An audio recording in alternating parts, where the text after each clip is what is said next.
Nagagalit na nga ang baby Simon kasi gustong-gusto nang umalis. Weekend na naman nga at makakagala na naman kami dahil may kukunin din kaming salamin ni Mimi. Kaya naman si baby, mag nakabihis na, alam na niyang aalis kami. Kaya let's go na, dito lang kami sa may aming malapit. Isa nga to sa mga legend na mall dito sa Imus, Cavite. Paki-comment na lang sa baba kung alam nyo kung saan to. Pero bago ang lahat, dahil lunchtime na kami nakarating, hindi pa kami nagla-lunch niyan, kaya naman kainan muna kami. Isa nga itong cafe na bakery na din, pero nag-o-offer din sila ng rice meal, kaya dito na namin napili mag-lunch dahil nakita din ito ni Mimi sa social media, kaya naman ito, tinry na namin. Habang waiting, syempre si Bossing Simon, lakad-lakad muna. Parang nirentahan nga namin itong coffee shop dahil walang katao-tao nung dumating kami. Kaya naman ang ating supervisor dito ay lakad-lakad muna, tingin-tingin muna sa area. Ganun pa man, nag-sideline na rin, kumukuha na rin ng order. Aba, napakasipag, supervisor na, siya na rin ang nagte-take ng order. Kaya naman itong baby supervisor nyo ay sumilip muna sa kanyang best friend na si Jollibee. Ayun o, si Jollibee. Makalipas nga ang ilang minutes, dumating na ang aming order na pisngi ng dinosaur. Ayan o, laki o. Medyo pricey nga ang food nila dito, pero okay na rin dahil ang dami ng serving. And after nga namin kumain, naglakad-lakad muna kami dito sa mall at nakita namin to, meron palang ganito dito. Ang tagal ko na kasing hindi nakakapunta rito at nakakagala, kaya naman hindi ko na alam ang mga pangyayari dito sa loob ng mall na ito. At dahil dito ay may play area, first time din ni baby Simon makaka-experience ng play area. Kaya naman hindi na kami nag-atubili at talaga namang sinubukan na namin kung magugustuhan ba ni baby Simon ang mag-play dito sa area na ito. Sa lawak nga ng lugar, ang una niyang pinuntahan ay syempre yung mga bola-bola.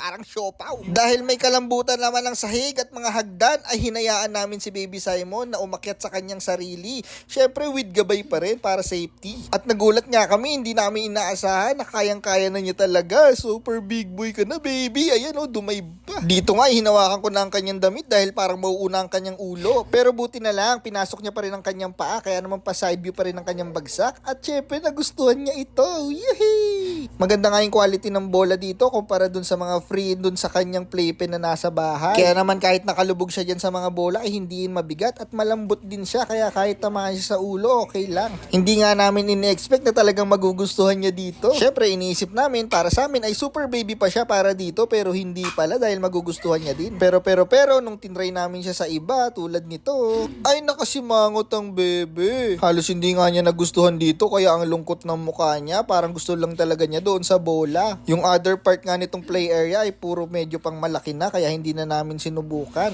Tsaka umiiyak na rin siya sa ibang part na pwede pa siya. Kaya naman, ibinalik ko na lang siya dito sa mga bola. Talagang dito, happy si baby. Dumadive-dive pa oh. Kaya naman dito na lang din namin inubos ang oras namin sa mga bola. Kahit na sa gilid lang kami, ay masaya pa rin si baby Simon. At dahil happy nga siya dito sa mga bola at meron din ditong slide, ay talaga nga namang sinubukan agad namin ito. Nung una, nagdadalawang isip pa ako kasi nga baka malula siya dahil sobrang baby pa niya at ang dami kong napapanood ng mga batang natatakot sa slide. Pero tignan nyo naman ang resulta. Tawan-tawa ang bebe. At dahil nagustuhan nga ng bebe, syempre uulit kami.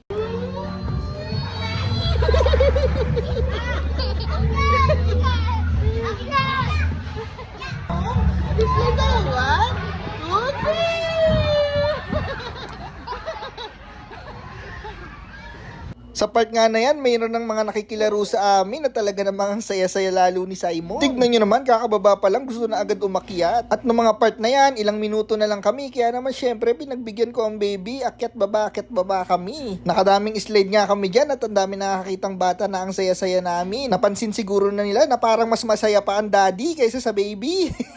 Kaya naman ito, may mga iba na rin na sumasabay sa aming mga bata. Kaya let's go! Ayan o, talagang gustong-gusto niya yung slide. Tapos natawa pa siya dun sa kanyang kasabay mag-slide. Grabe, nakakapagod. Pero syempre, umuwi pa rin happy si baby! So paano hanggang sa susunod na direction?